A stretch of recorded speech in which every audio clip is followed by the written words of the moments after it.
Mm. Oh, Yeah. that is good. Yeah. Yeah. Well, you know the rappers. I would say my mic sound good. Can My y'all mic hear me? sound good. Turn me up My on mic my sound headphones. good. Turn me up on my headphones. Yeah. Hey, it's Kennedy, my brother. What's going on, man? What's going on with you, bro? What's good, family? Man, nothing. Sitting up here trying to figure out, having a little. Everybody got their little stuff going on, so I got mine going on. Yeah. Basically trying to deal with an American home chill. This is the funny thing though, man. I think that one of the things that's kind of a telltale sign of today, right? What's that? So given that everything is going on with this Budweiser virus, right? Yeah. So right now, my entire family is doing video calls right now. So I Hmm. got my wife who is on a conference call right now, Right. and on top of her being on a conference call, which is most likely video, my son also is on a video call with his basketball team right now.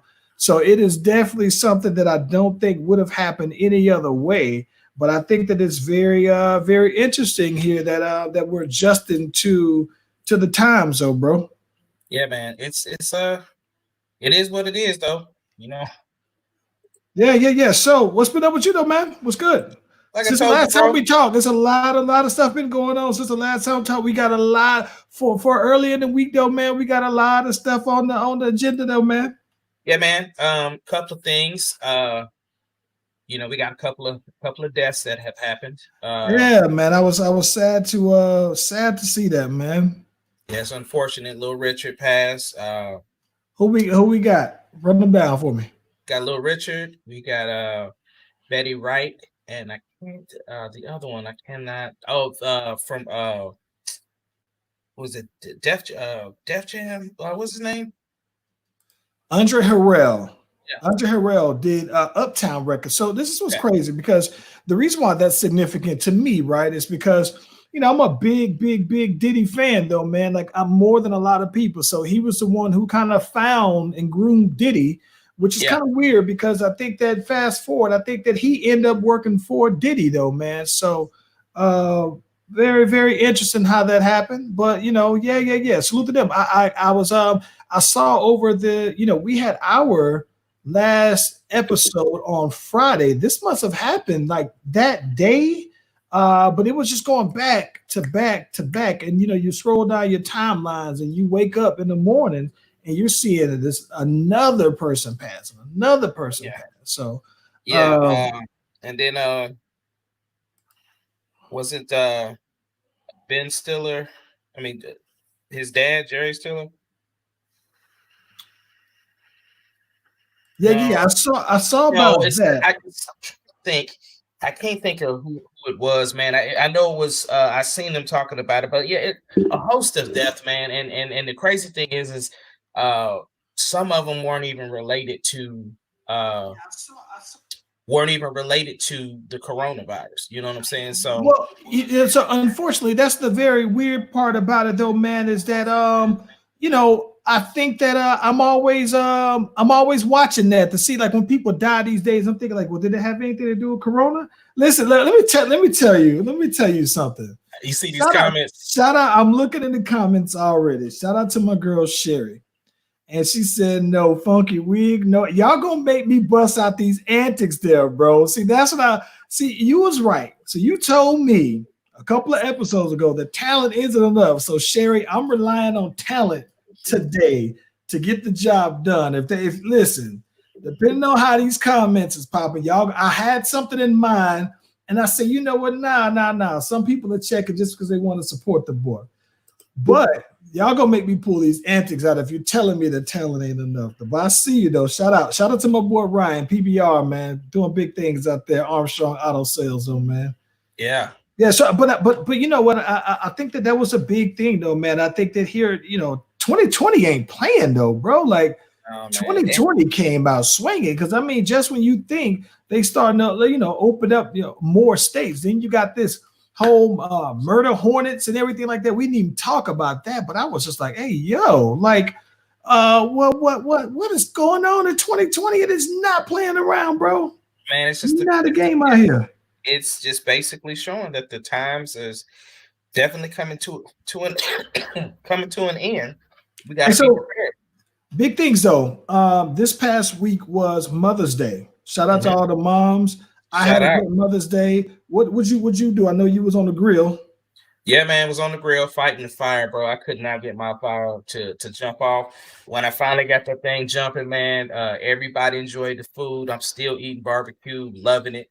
That was my plan all along anyway, was Yeah. to make food that'll last me all week. Love that grill food. I love grilling. Uh, but yeah, no, it was popping, man. The mother-in-law was over. We they watched the doc on Netflix. Yeah. And so, yo, they was just chilling, man. Everybody was just eating and chilling. So no, it was great, bro. And Yo, other than that, man, just been getting ready for this online concert, man. Been I practicing. feel you. Let me Yeah, tell you what's up. Let me shout out to my sister Kima. She had we had this idea for Mother's Day because we typically go out for Mother's Day brunch every year. We've been doing it, man, since I've been in Atlanta, basically, man. And so, because we couldn't get out, we basically decided to do brunch at her parents' house. One thing that was real dope, and I thought that it was real cool that we would have the menu, right? That we would do it and not the menu in the sense of, hey, let's just tell what we're gonna cook. She was like, nah, let's make a full brunch menu basically. So it looked very much restaurant quality. And at first I thought that I was just like, yo, they're gonna enjoy just the fact that we're cooking their favorite thing. My mother-in-law always gets shrimp and grits almost everywhere we go. My wife always gets French toast everywhere we go. And so we had those things on the list. Me and her dad, her sister made everything. Landon chipped in, bro. And so we made the Mother's Day brunch, but the highlight was to them the actual menu that she made, which I thought was just being real extra. But hey, they loved it though, man. So that was kind of the highlight for me on Mother's Day. I got a chance to talk to my mom, my favorite moms. So it was cool, man. Had a real good time though, man. Real good time. that's what's up, man. Yeah, Yo, so let me tell you what's funny though, bro. So going over the weekend, right? So, a couple things, busy time because, every time we meet on a Tuesday, there's a couple things that would have happened. There were some sports that happened over the weekend. yep, We always get on that last dance, but I think the big thing, man, that was really, really tripped out on that was that the hot topic was these battles on verses, right? yeah, So let me, I'm all over the place, right? This one is called Gumbo, so we all over the place. Before I talk about that, everything's going virtual. Did you see Boys to Men saying "Mama" on the Tonight Show? I think on Jimmy Kimmel they sung, or maybe I don't know which one, Jimmy Fallon maybe, but they sung it. Sounded good. Almost had me thinking, is Boys to Men really better than Jodeci, bro? No, I mean now you basing that off because of the fact that obviously you're still able to hear Boys to Men to this day. Boy, Jodeci is at a point to where they still rehab a lot. Them brothers don't, it's a lot going on with their group. So the fact that you get to hear Boys to Men, when it comes to singing, bro, it just hey, Listen, man, I was listen, bro. I heard them boys, and I said, man, listen. I said I was listening to how good they sound, how yeah, they sounded just like the album right then and there. And I was just like, oh no, man, I might be reconsidering that one though, man. I flip said, flop, hey, flip flop. I'm flip flopping on that one. I admit it. The sports was we get into the sports after. Let's talk about this. So this is funny because we were talking about Mother's Day. The Erykhah Badu versus Jill Scott was by far one of the biggest highlights of my weekend. We talked about this on All Day Mother's Day. Yeah, Bruh, I thought that it was very I watched the entire thing, right? So from the very first one, and it was about 3 hours. I think they usually Instagram has an hour cap before they cut you off. right. And so I thought that it was just fire, bro, that it was entertaining all the way through 20 songs. Dope, dope, dope, dope, dope. Did you get a chance to watch it? I did not. I was very busy this weekend. Oh. I did catch a little bit of your live stream where you were, well, not live stream, but you were watching it with the missus, and so I did catch a little bit of that. I did check in. I clocked in for maybe about 2 or 3 minutes. I seen Erykhah Badu was on there talking, and so no, I didn't get a chance to watch it. Was very busy this weekend, man. A lot of moving parts. First weekend that we had back at Life Church. Also, wrestling was on this weekend. The Money in the Bank. So yeah, just a lot of moving parts, bro. Yeah, so let me tell you what I thought was dope. So they set the record for on the verses. They had the record on verses for the most views. So they had like 700 and something thousand views, but they had over, I believe it's something like a million, over 1 billion impressions, which I think was dope. And I think that one of the things that, and this is it's kind of crazy because maybe it's just me, but one of the things that I look at, I do read the comments and I look at the pop-ups, right? Because to me, especially from ever since I saw the Manny Fresh one, the comments have its own life in itself. Like it's a whole nother show by itself. So I thought that the comments was dope. Now, one of the things that I was tripped out on, right, is that so I'm watching who's popping up, who's watching it, who comments. Bro, I saw Adele pop in, right, and do a comment. And I didn't even know this was Adele, right? And I looked and I said, golly, dog, she's so skinny, bro. I can't believe how thin she is. Hey, I'm telling you, bro, as soon as she dropped that man, she dropped that weight, brother. That drives me crazy because I see that a lot, right? Where I've seen, and I'm a guys move a little differently, right? But I've seen, women always, you lose weight right when you start getting in the gym. I know, and this is not to say women don't get in the gym anyway, but I've seen her basically she gets the divorce, and she had the baby for starters, right? So maybe she wants to lose a little weight or whatever, but determined to drop that man weight also, because I'm thinking and I think that Adele, I thought that she was a cute plus size girl. I think that she probably looks just as good now. But I was just like, maybe this is who she always saw herself as. And so, but she looked good though. We don't know what type of stress that dude was putting on her though. Hey, either way though, I think that she was out there. She had that extra motivation. Like, nah, I'm gonna make him wish that I was just like, brother, why wasn't you doing that when you had him? Like, but that's what I'm saying. We don't know what type of stress was on her with that dude. So the thing is that when he left, that stress could have allowed her to drop that weight, because ain't no telling what he was telling her or saying to her or whatever, or what type of motivation he was doing. I mean, you think about watching the Tyler Perry movie, Why Did I Get Married, or whatever it was. Boy, don't get me on no Tyler Perry movie. I love me some Tyler Perry, but the movies again. What's wrong with the movies, bro? Have you ever watched the movies? I have seen a couple of. I love the Why Did I Get Married, right? I like those, but outside of that, them wigs, bro. You talking about my wig? Tyler Perry will put one of those wigs that I had on yesterday on the leading actor, and it will look just like mine did on. Right, but was the case for was it Why Did I Get Married?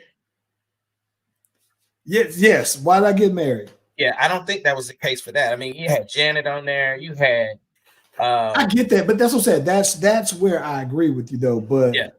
But anyway, all I'm saying is talking about the guy that was talking down on my girl Jill Scott. Yeah. I don't know, man. Like, to me, this is my thing. I guess I look at that though, right? Like, me personally, like, I like Jill Scott just the way she is, though, bro. I don't want to see Jill Scott in a competition to look like Beyonce. I love when I saw Jill Scott drop some pounds, because it to me showed how I can tell that she had like this little bit more confidence, like a little to show that she's been working out. But I don't know, bro. But I always have loved me some Jill Scott. And I think that what's made me like Jill Scott is knowing that she was a curvier girl, though, bro. Yeah. Jamie said it looks like that Mop thinks that she had a gastro bypass. She So may have, but she lost it. That was a lot of weight fast, though, bro. Like a lot of weight.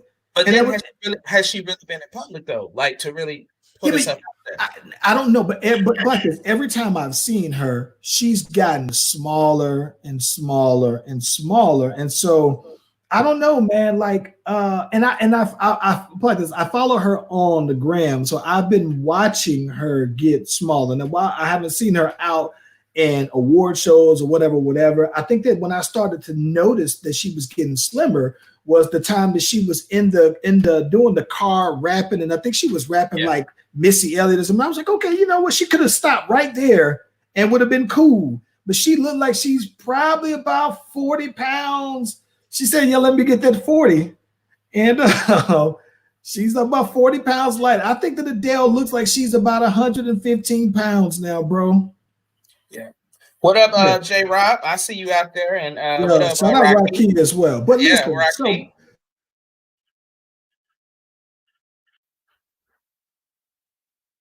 One of the things that I love about this is that and you know what, I got your buddies over here at Comcast are bugging me. But one of the things that I love about the Jill Scott, I love the energy that they had on the whole thing. I like everything about it. I still can't quite tell who won if it was a battle. It seemed like it was like a love fest where you couldn't pick a winner because you were just too busy listening to the music and enjoying their company, though, bro. That was kind of the theme of it. It seemed like they were showing love the entire time, man. Even building up to the battle, they did like an online thing where they were both singing each other's songs.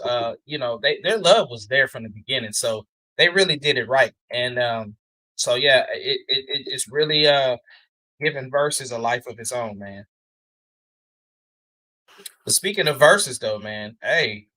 I know we're gonna get into it a little bit, but that whole thing dealing with what other females would you want to see? Because I know there was a little bit of drama with Trina, her and My Neck and My Back Girl.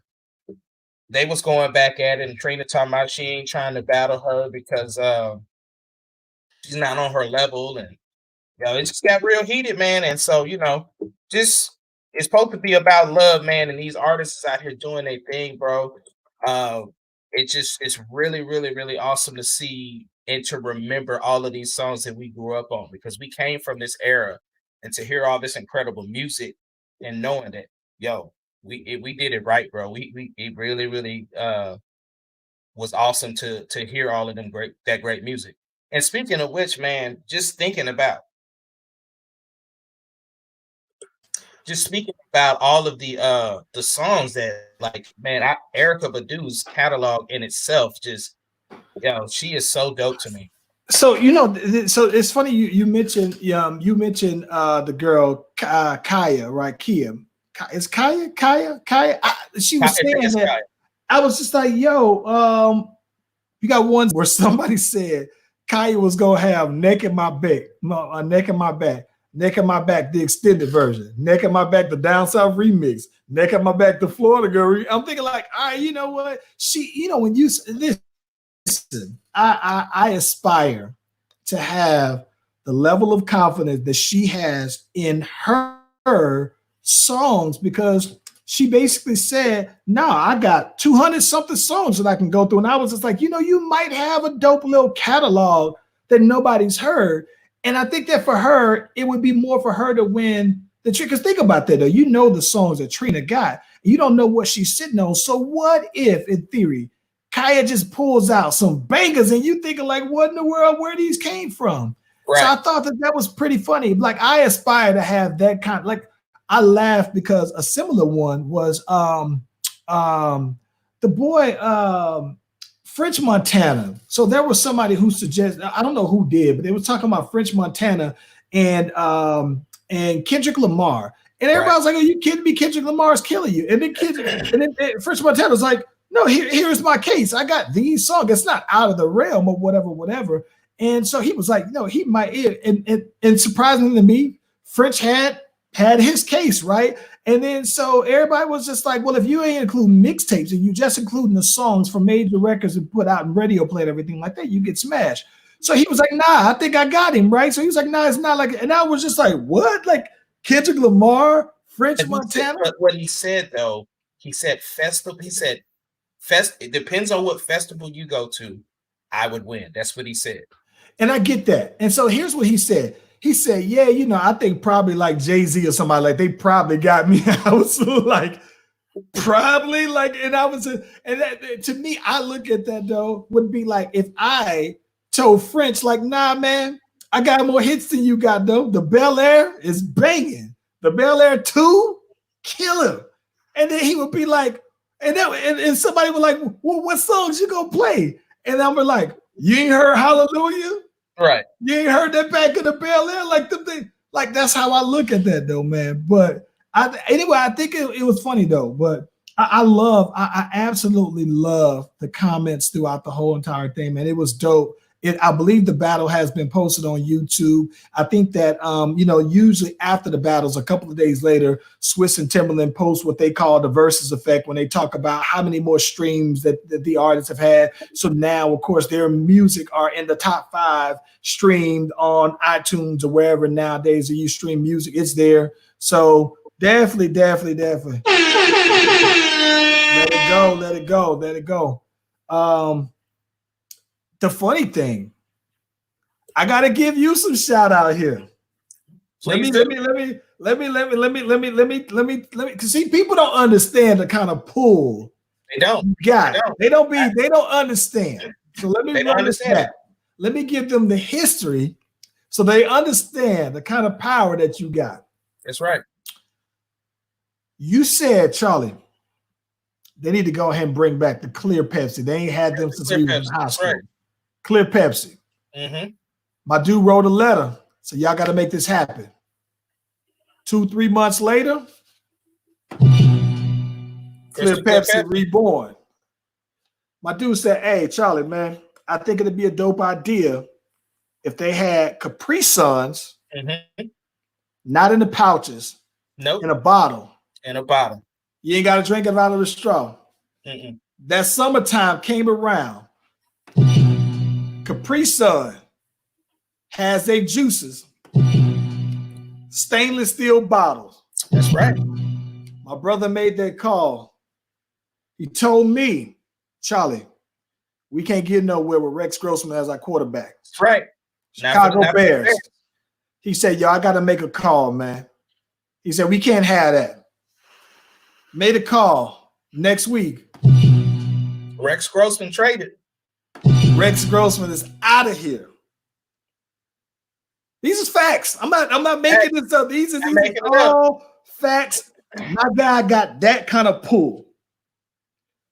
Yeah. Last time we were talking, we said, yo, who would be a good versus battle? We talked about Diddy, Dr. Dre. Good battles. We talked about Diddy, Jermaine Dupri. Solid resumes. Similar resumes. Yeah. Then you said, Charlie, you know who would be dope? These April 24th. Episode 4. You said what? Bro, I said we need to have Nelly versus Luda. I don't think they believe me. They don't believe you. Go back and check episode 4. We're talking about versus. Who would be good battles? Right. You say Nelly versus Luda. My dude says, Charlie, I went ahead and had to make a call. Nelly comes on Breakfast Club. You say. I said, I ended up tweeting Charlemagne the God, DJ Envy, Timbaland, Swiss Beats, Nelly, and Luda, and told them, yo, it's time for that versus battle.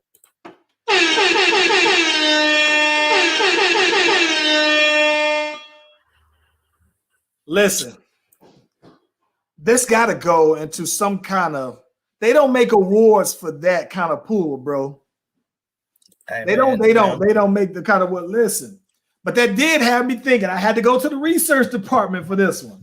Yeah, because hey, we were going back and forth on this one about who would win this one, right? Right. So Nelly versus Ludacris. Now, I thought at first Nelly has one of the highest selling albums of all time. Nelly is one of the highest rap artists of all time in terms of sale. Nelly is ranked number 4 all-time sales for a rapper according to the RIAA. These are the people who certify albums to be gold or platinum. Okay. Nelly, we broke it down. I had the interns give me the research from the research department. This is all facts on who is going to win this battle.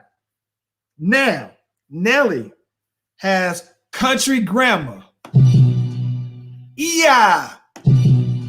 Ride with Me. Hot in Here. Dilemma. Give me 2 pair. I need 2 pair. What?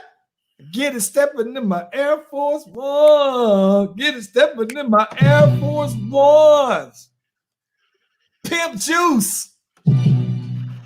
I am number 1 because 2 is not a winner and 3 is just beginner. Nelly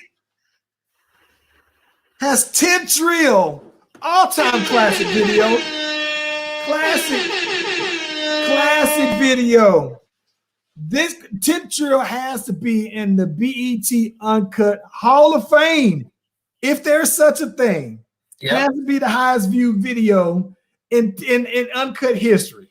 They need to bring back Uncut just for that video. Nelly has Grills.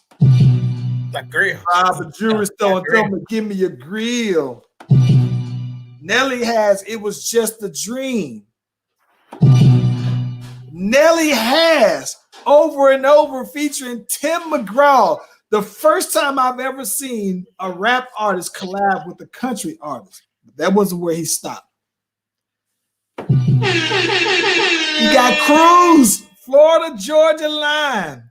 There hasn't been such a collaboration until Lil Nas X collab with the country artist. Nelly, give the man his flowers.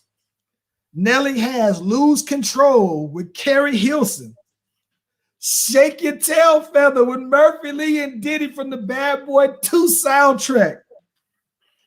Nelly has Where the Party At? Jagged Edge. Nelly has Call on Me, where he's featured on Janet Jackson. If you get Janet Jackson anything, well, let me take that back because Plies has a song with Janet Jackson. I don't know about that one. Nelly has Get It Poppin'. It's you up in the morning, girl. I'm trying to get on to you now. What you gonna do? I'm gonna get it poppin'. I'm gonna get it. He's on the hook for Fat Joe. That song was the soundtrack actually to a WWE SummerSlam series. You know how they sponsor a song, an artist? That song was sponsored that particular, it was like maybe 10 years ago. Lastly, he's featured on Rick Ross' Here I Am. Here I am. Here I am. And has a dope verse. Dope verse. And shout out to my girl MC J-Wo, who's logging in, who's checked in on these comments. I thought when I looked at Nelly, I said, he has Batter Up from the St. Lunatics album, one of my favorite videos of all time, right? And I looked at this and I said, wow, that's pretty impressive. Pretty impressive. Very impressive. What do you think so far? Man, listen, I'm telling you, man, it's always out of sight, out of mind. And listen, looking at these dudes' hits, bro, he's killing. Number 4. Now, mind you, Country Grammar to date has sold 8.4 million albums to date. A diamond album is 10 million, right? Nelly's album that had Hot and Here on it, I believe sold 10 million. It's one of the handful of hip hop albums that have sold a 10 million point. 10 million point. Hey, shout out to the boys from St. Louis, man. Shout out to my boy Ryan. Shout out to my boy Rocky. Hey, St. Louis should be proud. I remember when Nelly came out. Listen, my boy Ryan was mad because he wanted to be the first big national St. Louis artist to come out. And when Nelly came out, this was probably 98, I remember, maybe 99. We were still in Killeen at the time, and my boy PBR was low-key mad about that one. Couldn't deny that the song was dope. But I remember that time, though, man. Nelly, incredible, incredible. So then it had me thinking. I had the interns from the research department hit me up. Right.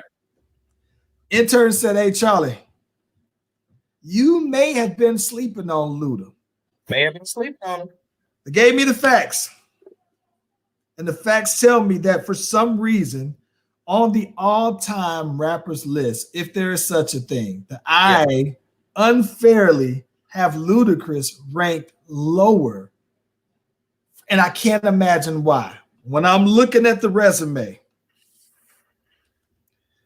Now, I'm not saying that he has the sales that Nelly has, right?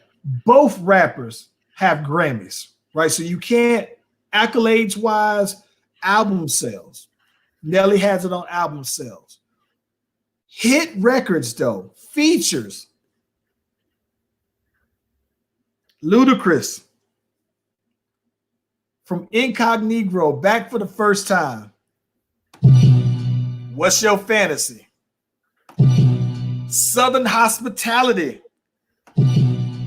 Area Codes. Roll Out. It's Saturday.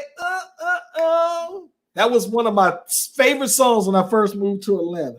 Yeah. Move, bitch. Get out the way. Get out the way. Get out the way. Act the Fool from the Too Fast, Too Furious soundtrack. He might got a song to rival Tip Drill. He got P Poppin'. Classic uncut video. Stand Up. When I move, you move. Just like that. When I move, you move. Just like that. Splash Waterfall. These is hits. Ludacris is featured on Yeah. Ludacris is featured on Lovers and Friends. Ludacris has #1 spot. Ludacris has Get Back. Ludacris has Moneymaker. Luda has Runaway Love. Luda has One More Drink featuring T-Pain. Ludacris has How Low featuring Shawnna. He has My Chick Bad. He has When We Were Kids. He has Ride, where he's featured on Sierra. He has O from Sierra. He's featured on one of the dopest remixes of all time. All We Do Is Win. He is featured on Missy Elliott's Gossip Folks, 1 Minute Man.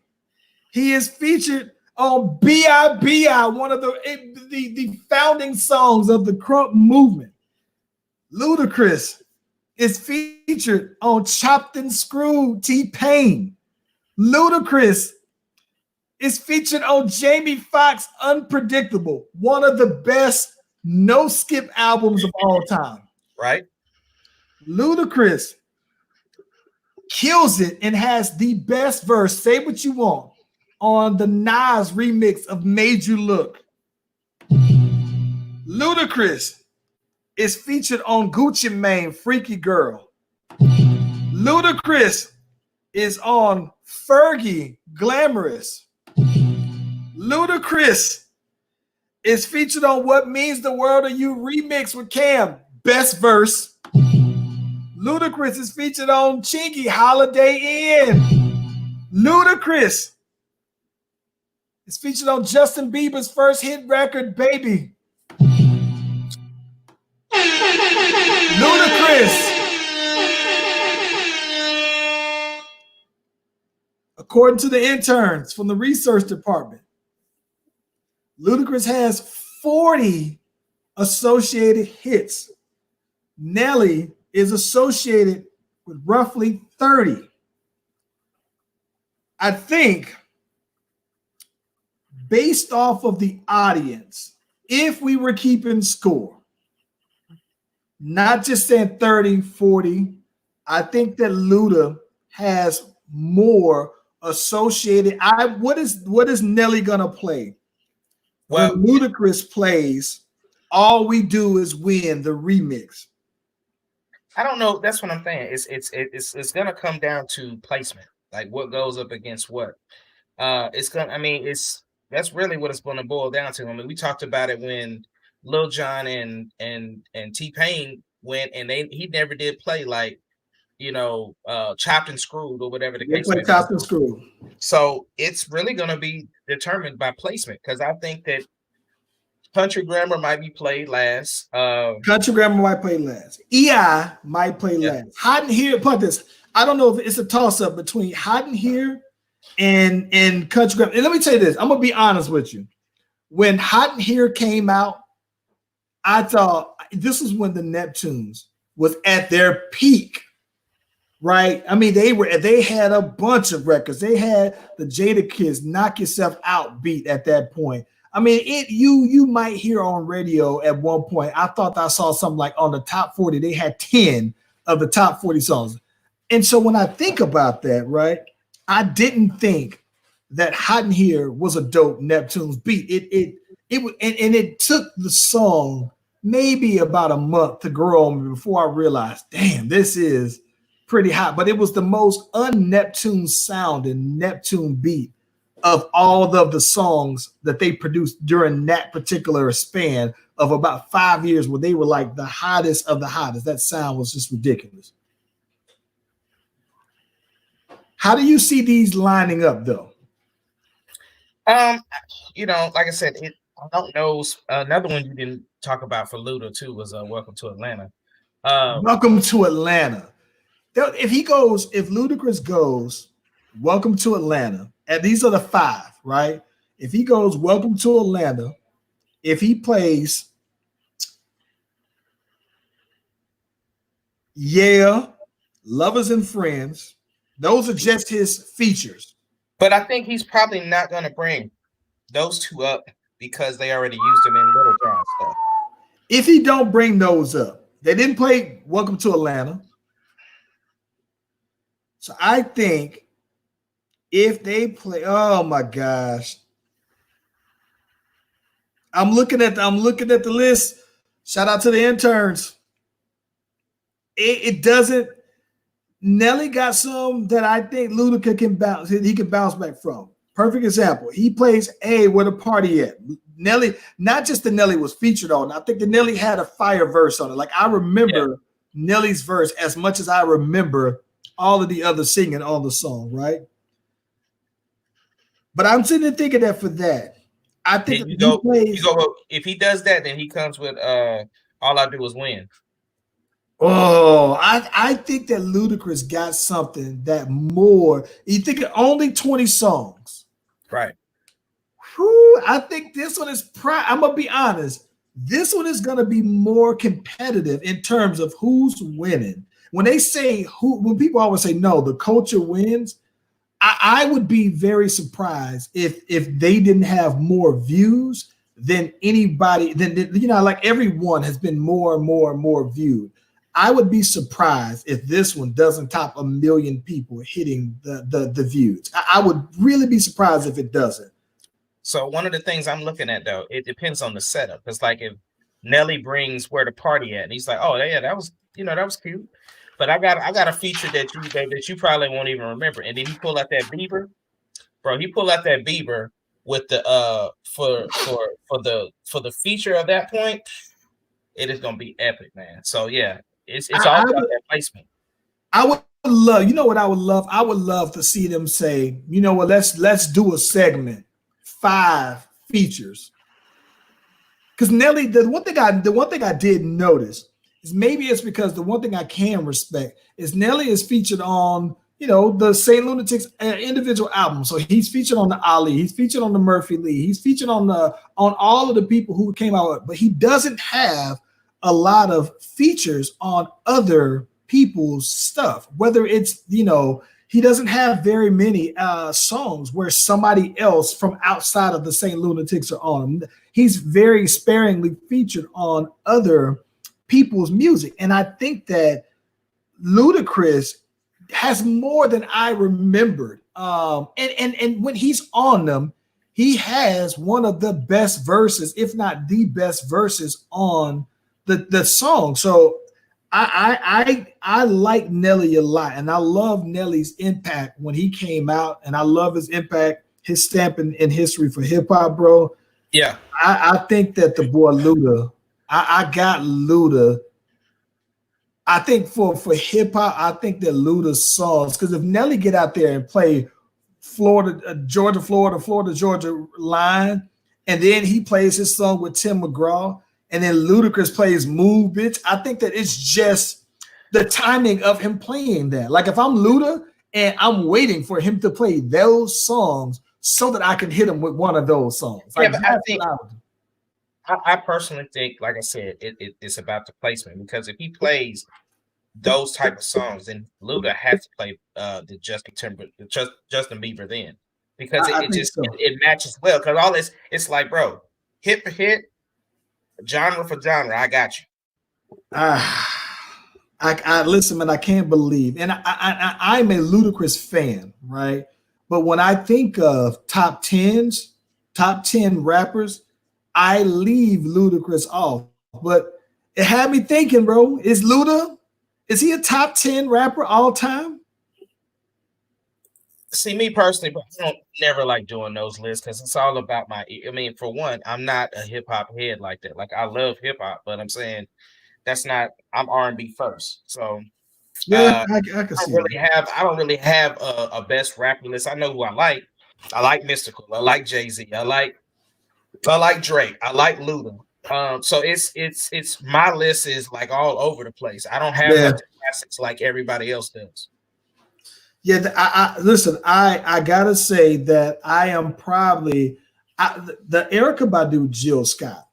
Those are two of my absolute favorite. Like, I listen to them at least 2 times a week on Pandora when I'm just zoning out in music, right? So those are people who I play regularly, right? So for me, there were songs that they played that I liked. There were other songs that I liked from them that they didn't play. But this one though, for the hip hop in me, I am probably most excited about this one though, bro. And I'm curious to see how they'll present it, because Erykhah Badu, she had a little extra going on. She had the cold little Bruce Lee flick playing in the background. She had a wave cap with a shoestring on it, and my girl Jill was just sitting back with a wine. And oh my God, Jill Scott, listen, bro.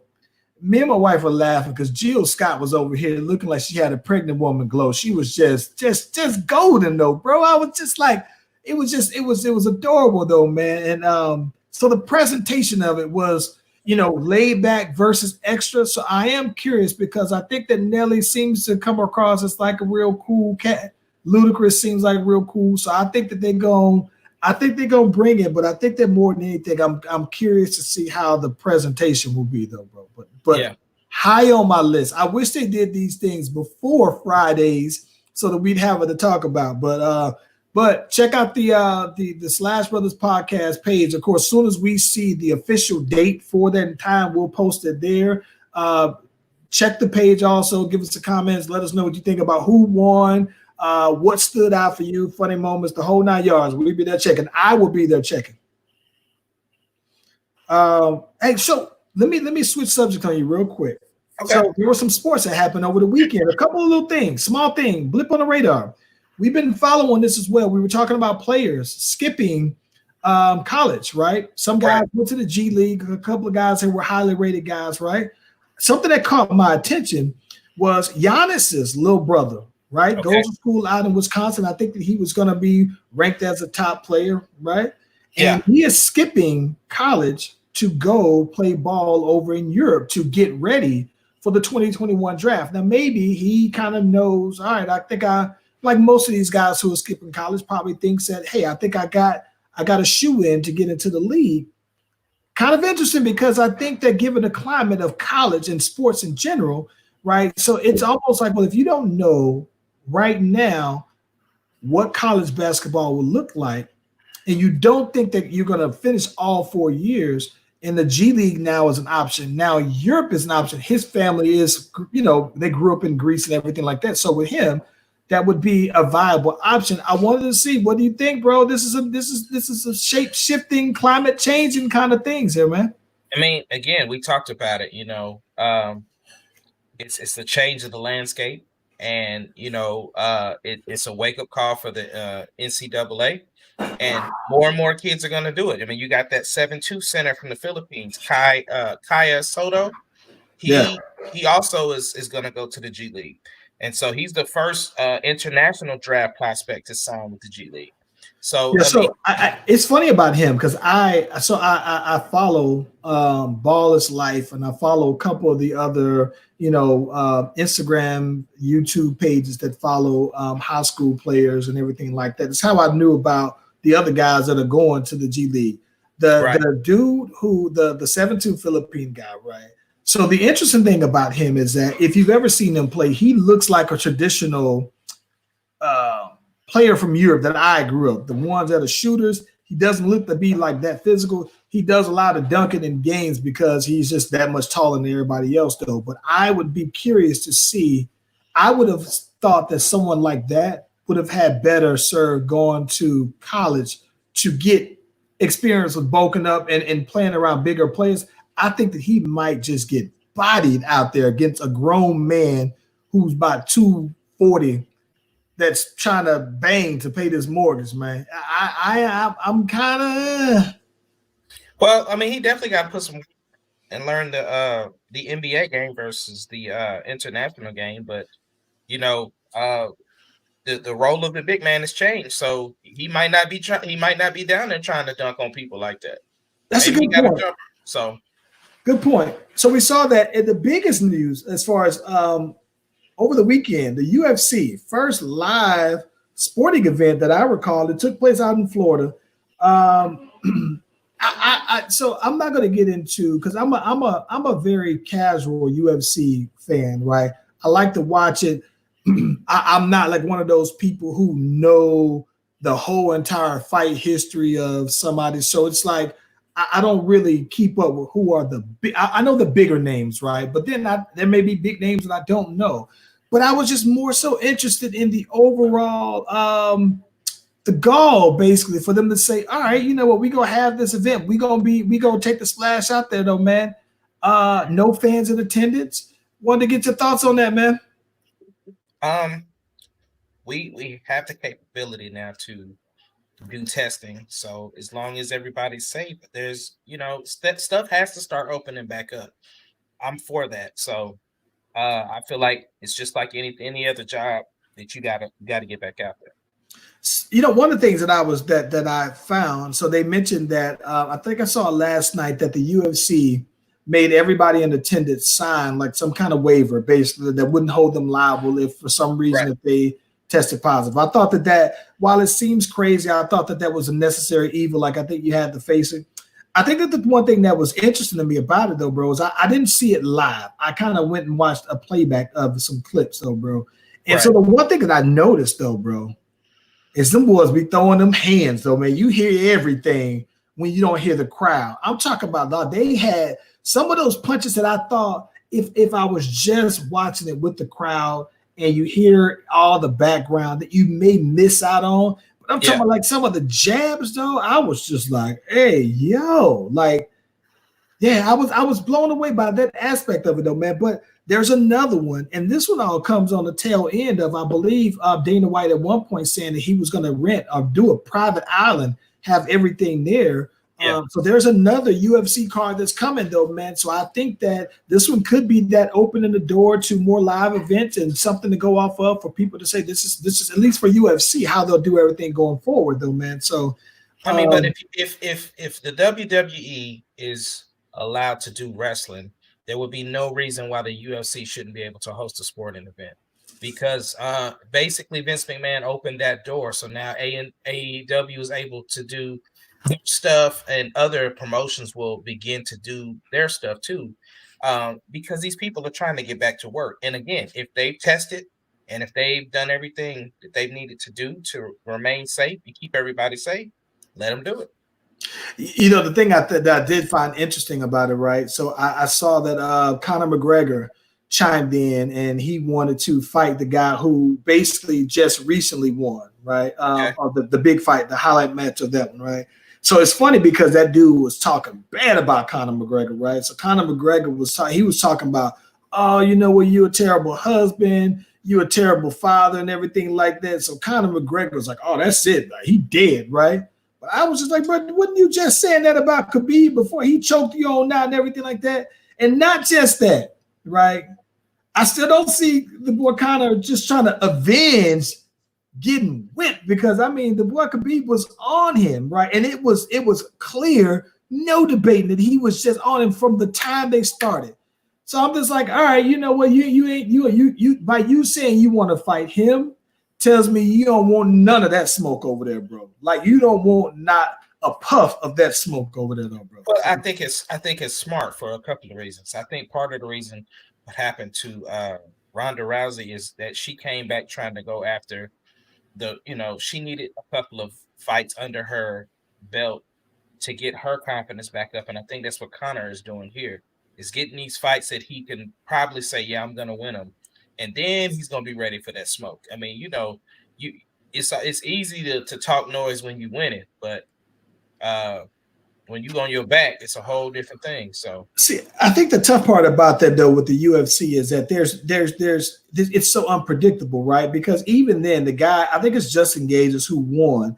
The guy who won, who he beat, right? He hadn't lost in 8 years, right? And that he wanted to fight Conor. I think both of these guys at some point wanted to fight Conor, and Conor was the one who, was just kind of calling it off. I think the other guy was also supposed to fight Khabib a couple of times as well.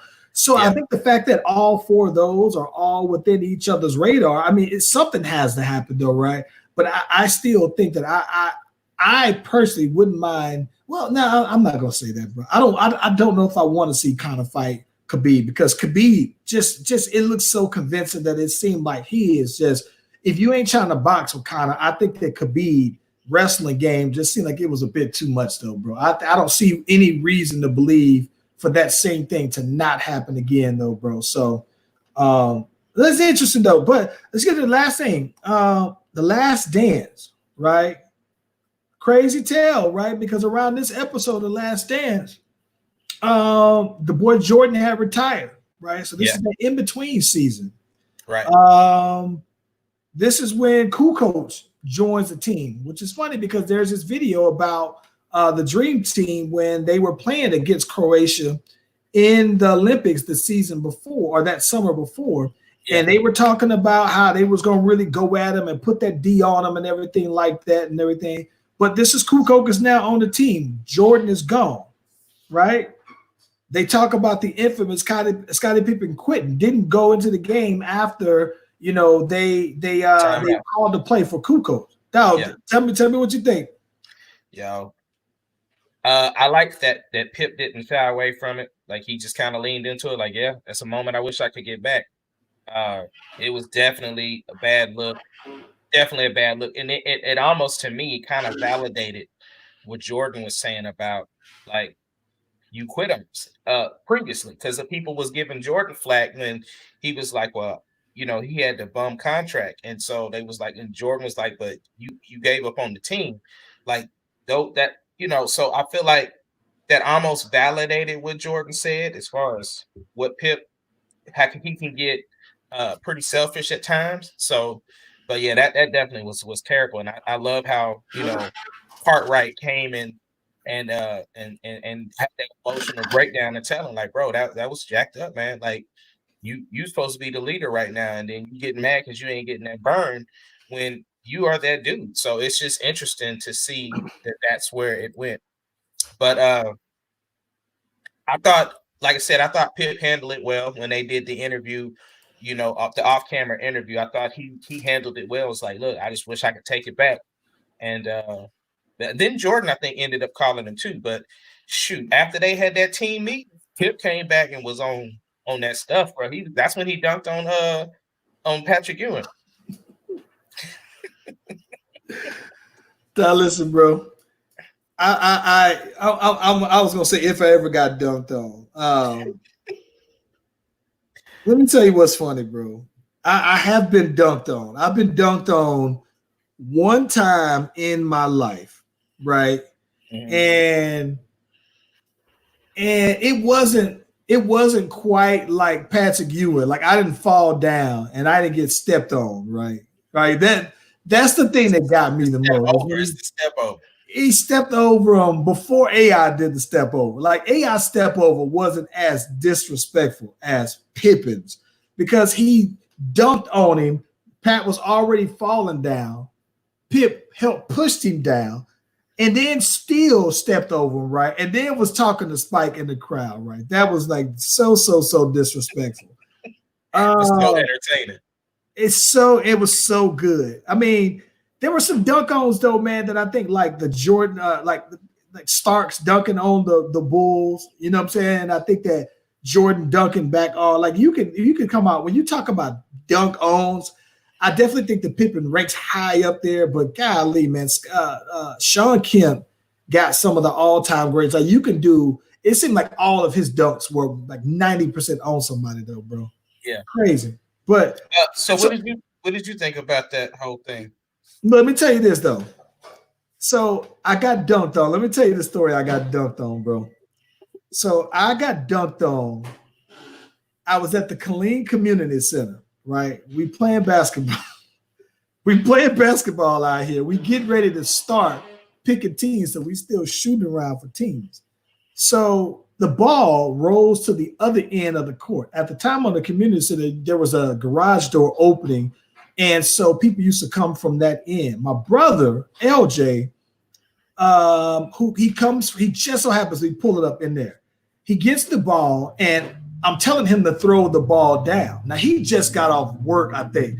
He has on a button-up polo shirt, some khakis, some like Eastland boots, right? Then we talk about 97, something like that, right? And so he's bringing the ball down. He's dribbling the ball down, never passes the ball, right? And I'm yelling, now, come on, man, we're trying to go ahead and get the game started, bro. And he comes down. He's still dribbling the ball slow, dribbles it all the way up the court slow. And so now I didn't realize that I'm standing right in front of the rim, right? So he's walking the ball of the court, and he comes out here and leans on me, right?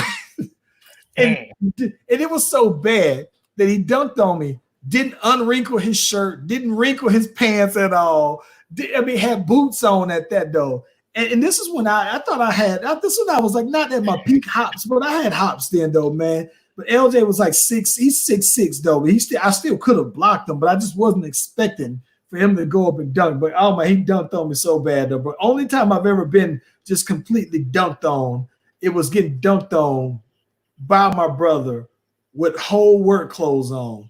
And we still talk about it to this day. But when I thought about it, I thought that it was interesting, bro, because it did make Pippen look kind of like they were saying. He had held out because of the contract. He had quit because they didn't want to give him the shot drawn up, even though Kukoc had shot 6, 7, game winners that same season, right? And it was the right play. He held out because he had the migraines, right? And so there was that aspect that almost made him, he was getting bullied around by the Pistons and everything. Dennis Rodman pushed him down. And it almost made him seem like he was a little on the soft side or whatever, though, man. And so I get it that he was thinking like, yo, if I'm the number one, then I've earned that opportunity to be the one taking that shot. But at the same time, it's like, how do you validate that decision when Kukoc makes the shot? Like that's the right basketball play. I see it both ways, but I get it though, man. I think that it's just interesting to me though, man, because even though Pippen put up MVP level numbers, I think he ranked like number 3 in like MVP that votes that year. It still is just one of those things that make you think like, yeah, he's good, but that's the reason why he's not Jordan. It's the reason why he never kind of reproduced that when he went to the Blazers or when he went to the Rockets. I think. I mean, he put up pretty good numbers, but it's just one of those things where to me it's like, that makes you the greatest Robin, the greatest number 2 of all time, though, man. But it definitely showed the difference of you being a number 1 versus a number 2, though, man. What did you think about the whole stuff with Jordan's dad and them thinking that he had something to do with his dad ended up being? You know what though, man? So I can see that, oddly enough, I can see the connection. Jordan was never one that talked about, his personal life. You knew that he gambled. I can see why someone would make it's jumping to conclusions. It's drawing. I can understand everything. But I also see that I can see why someone would assume that or could assume that though, right? I don't know, man. But if you're Jordan, I can understand why you would just be like, nah, man, I'm done messing with y'all. If y'all think that I'm capable of that, I can see why you would fall back to. I don't think that I can see both things being true, and so I see it all the way around though. Yeah, I think that it's interesting though, man. So the thing that I think is crazy about it is that seeing that it's the last dance, the thing that I am curious about is there was always, from what I've seen, there was a lot of stuff that because Jordan has the ultimate say so over what's left into it, and this is the last dance from his perspective. I am still kind of glad. I'm still kind of surprised that they included this into it because, bro, it makes Pippen look bad, bro. Like it's already drawn that you got past facts of where you've been perceived as being extra soft, but then it's like they presented that you basically quit on the team because you didn't want to do the contract, and now you did this. Like I know that it's from Jordan's perspective, and in the end of the day, because he has the executive decision on it, it's gonna be from his perspective and embellish his. I just don't think that it does anything favorable from Pippen. Like, nah, that was it made him look bad, bro. Yeah, it did make him look bad, but I at the same time though, that's why I said I like the fact that how he just owned up to it. He ain't trying to make no excuses because something about Horace's stories sometimes seems a little weird. But after watching what you told me about with him and Shannon Sharpe, I would love to see that, man. Yeah. So I think all of them. I did. And what about the story of Steve Kerr and Michael Jordan?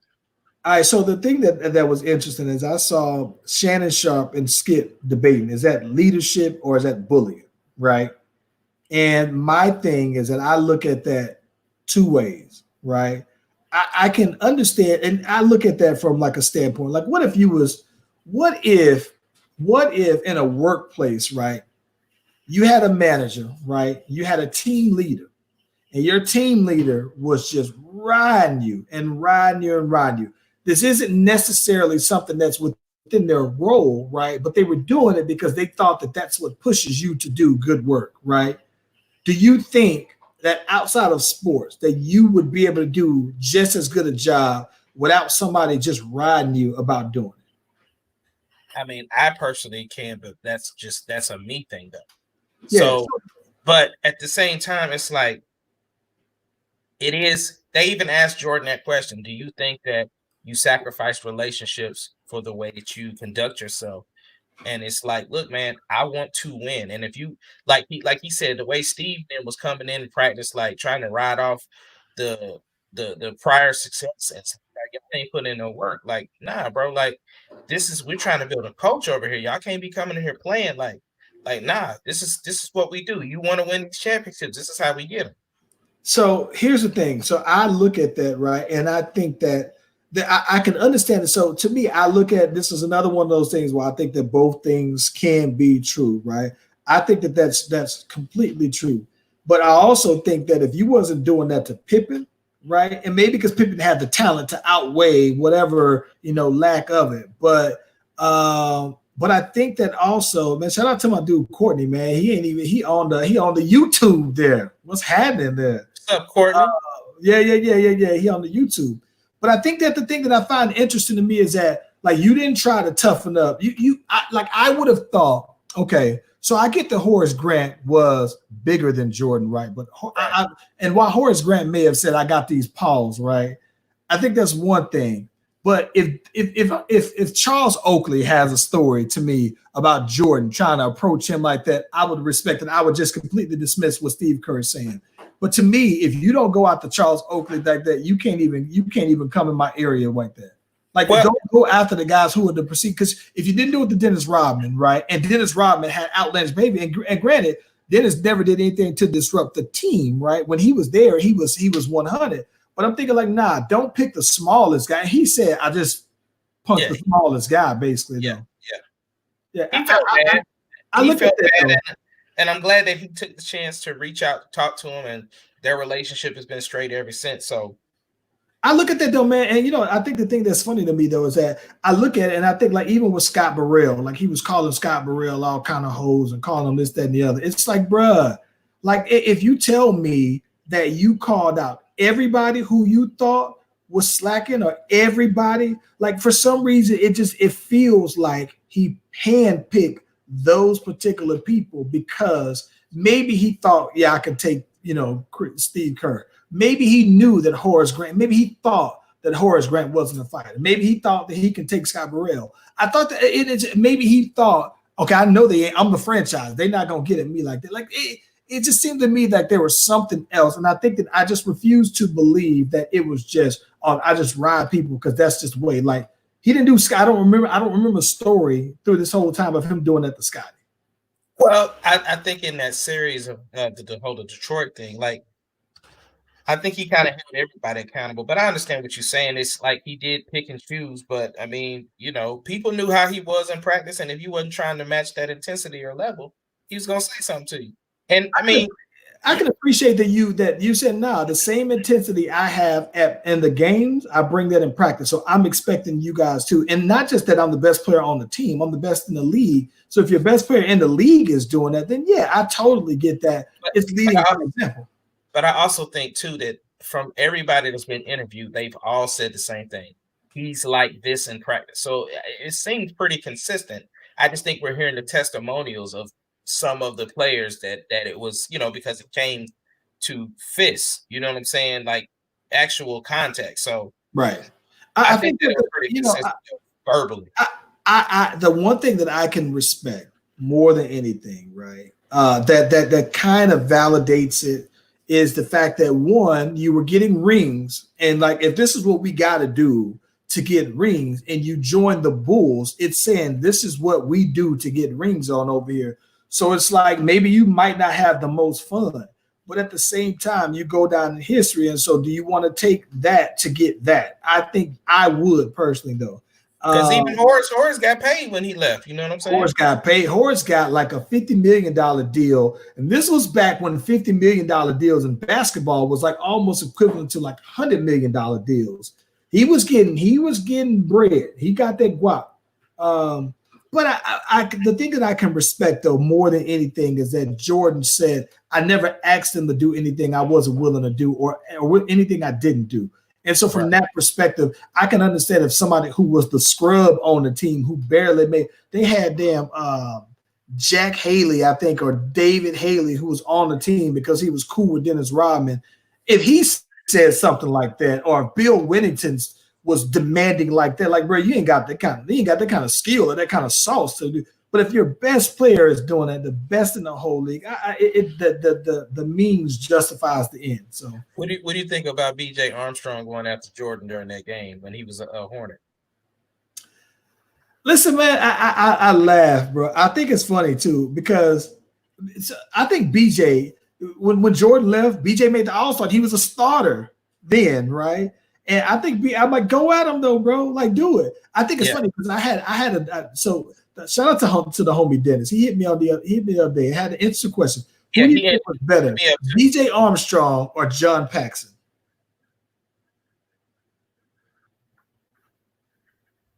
See, I think BJ Armstrong was a better point guard, but John Paxson might have been a better shooter in the clutch. I thought the same thing, but I think it's the exact opposite. When I looked it up, their numbers are very similar. Both got like 3 rings. I think that Paxson was from the last 3, if I'm not mistaken. I could be wrong, but I think both of them have about the same number of rings. And BJ Armstrong led the league in 3-point shooting one year. John Paxson never did, if I'm not mistaken. I think that the other thing is, to me, I think that John Paxson's career average wasn't but like maybe 6 points a game, and BJ Armstrong's was 9. Their percentages were very similar. And I think that the primary difference was that BJ Armstrong had seasons where he averaged way more points than John Paxson. Because I always associate those Bulls teams with John Paxson, though, man. But BJ Armstrong and John Paxson, they're pretty much the same guy, though, bro. Like, there's not that much of a difference between them. But I would give the edge to BJ Armstrong, though, man. Courtney said John Paxson, so Yeah. I get it, but I mean, see, the way I look at that, though, man, is that Paxson had it a little easier because by the time Paxson came along, Paxson didn't have to play against those Pistons team that BJ Armstrong had to play against, right? So Paxson kind of got there when the Bulls were established. They just needed that because Jordan was the primary ball handler. He was like, not the point forward. And he had, when you bring the ball, even Pippen brought the ball up, it was going into Jordan. I think that they just mainly needed the point guard to be a shooter then, right? But thinking of that, right, in the modern NBA, can you imagine, though, like, not just necessarily Jordan playing in these rules, right, but the way teams are constructed and such that you got Steph Curry, who's a point guard, who's not the primary ball handler, like John Paxson. But imagine Jordan playing with someone who could shoot as good and was a willing shooter like Steph Curry. I think that would just be crazy how, if you put those players in a league that's constructed like today, how much of a difference it would make. I think personally, Jordan would be way more dominant. I think Jordan might average 37, 40 points a game today in these rules, though. Yeah, I mean, I can see that. Yeah, especially with him, like him and Klay Thompson on the same team. Well, not just that. Even if you take him off there, right? Because you look at it, right? Jordan basically you can hand check then. So the biggest thing about it, the where that makes a difference is that if you're already a tall guy, like let's say Klay Thompson, right? Klay Thompson's already about 6'6", 6'7". He's about Jordan size, right? And let's just say if Klay Thompson, he's already athletic, but he's not the athlete Jordan was, right? And so when you're guarding somebody and you don't have to worry about the crossover at like then, because if you're guarding somebody, you can use that hand to guide them where you want to go. So like back in the day, you used to be able to draw somebody to their offhand because, even though they would go there and they may be able to finish with both hands and dribble with both hands, you can use that hand to check them and guide them to where you want them to go, though, man. So I think that's why when Jordan won won Defensive Player of the Year, then it showed how different. He probably could have done the same thing off of sheer athleticism, bro. But I think that the thing that's way different is that even though Jordan was doing the hand checking, other people were doing that. And so in today's league, I just think that the fact that you can't touch a player now, it to me makes Jordan's short range that much more unstoppable, bro. The 30 points, 40 easily, though. That's true. Let me ask you this. If baseball wouldn't have had that strike, do you think Jordan would have came back? Yeah, I think so. I never looked at it as a permanent thing. I think that Jordan was too much. I mean, there's very few times that somebody played at a historic level and left and stayed gone. Like some of the players, you go out when you win a Super Bowl. John Elway won a Super Bowl, retired, went off into the sunset, right? Gale Sayers played only 7 seasons in the league, played at his peak all the way through, left, right? Even Jim Brown, to some degree, only played like maybe 10 seasons, something like that. But it's very rare that you find players who are the absolute best in their sport and then they retire in their prime, right? So I thought that Jordan still had more to go. If anything, I think that it would have been more likely that Jordan would have played longer had Phil stayed there than him coming back because of the baseball strike. I never saw it as a permanent thing though. Yeah. Now, one thing that I think that people just kind of sweep under the table, right, was the Jordan comeback years because they always talk about Jordan going 6-0 in the finals, right? But they always seem to get the notebook and they see these 2 pages real quick and hurry up and turn it because they don't talk about them 2 seasons that Shaq was going beast mode, bro. And I think that the thing that's crazy is that there's a good video on YouTube where somebody really goes more into talks about the emergence of Shaq during his like second year. I think Shaq was like in year 2 and 3 during that time Jordan was coming back and Shaq was becoming the man. And Shaq was abusing them boys on, and he was, and mind you, Jordan was still getting back into basketball. But I think that when people talk about Jordan being 6-0, and those 2 years that Shaq eventually wound up losing, I think he lost to like the Knicks one, and then to get to the Eastern Conference Final. And then I remember ultimately Hakeem and them Rockets doing the rings like that. But I think that people seem to put an asterisk by those 2 that comeback season because Jordan didn't have his legs. It's like don't act like that didn't happen, but